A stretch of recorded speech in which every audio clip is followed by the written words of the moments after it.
perspective, what do you think was working differently for the defense in this last game at Illinois that you guys looked a lot tighter? I guess in comparison to the first two games. I would say, we everybody definitely knows we have a lot of young guys, so pretty much getting those guys to play fast and trust their ability and trust the game plan. I feel like a lot of the younger guys and even older guys have been buying in more, and we're learning how to play together. So it's a process, and we're just getting better every week. That's what we look forward to. Is growth. Let's go to Daniel House. Hey, Coney, how much can having a nickel cornerback near the box help kind of set the edge and funnel things back inside? Can you please repeat that? How much can having a nickel cornerback near the box help set the edge and funnel things back inside? Basically, you asking how important is it? Oh yeah, Yep. It's definitely important, especially with a team, a downhill running team like Iowa. Be able to set tight edges and bring physicality is very important. So basically physicality across the board from the secondary to the D line is important. So we're looking forward to matching their intensity and just getting after it. Andy Greder, go ahead. Tony, how did you feel like maybe mixing in some more zone and more blitzes kind of helped guys kind of play faster and do the responsibilities a little bit more? Like I said before, we learning to play together. A lot of guys are still kind of trying to figure things out and believe in themselves that they could play at this level. So pretty much we played a lot of guys last week, and a lot of those guys had a lot of fun. I know it was just a lot of more energy and guys starting to believe in themselves. So it's pretty fun to see those young guys be able to, make plays and come on the sideline and be like, yeah, man, I'm having fun out there. So that's what we look forward to. I try to get them, motivated to have fun and just play fast. So. Yeah. Go ahead, Jeff Wald. Hey, Coney. I'm just curious, how does your preparation as a defense change this week when there's some uncertainty as to who might be calling plays? You guys might know, but we don't. And not having Joe Rossi available last week, how did that kind of change everything as far as your preparation? It really doesn't change.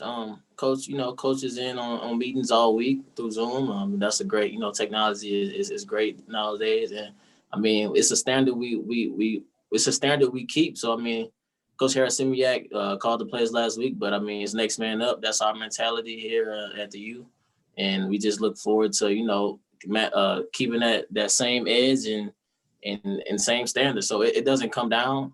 It's next man up. Daniel House, go ahead.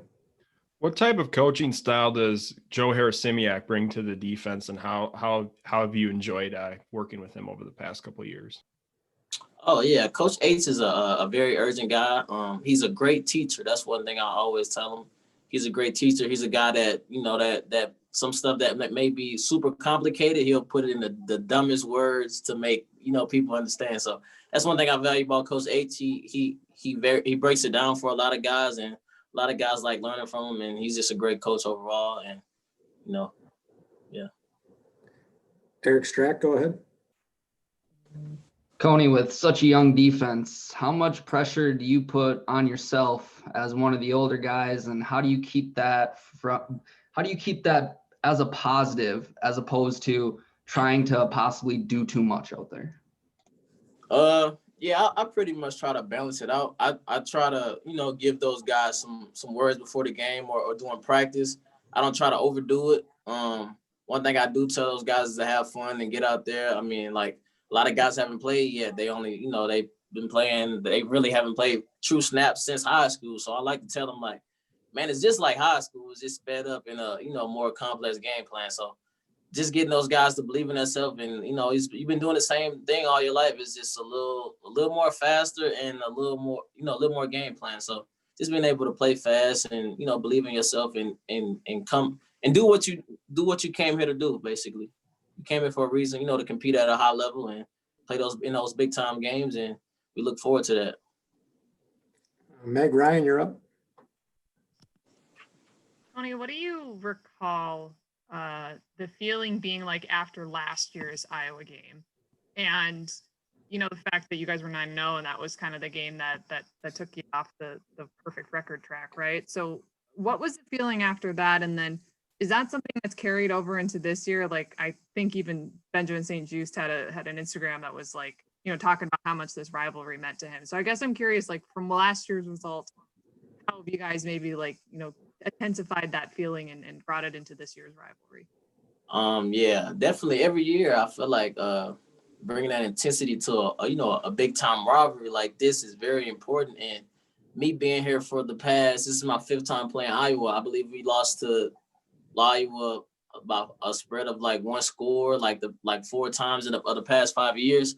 So it's definitely gut wrenching when you lose close games like that. And those, these rivalry games are going to be close. So you just got to come in and ready to play and compete. And that's what we're looking forward to do this weekend. And, we're really excited to get on the field.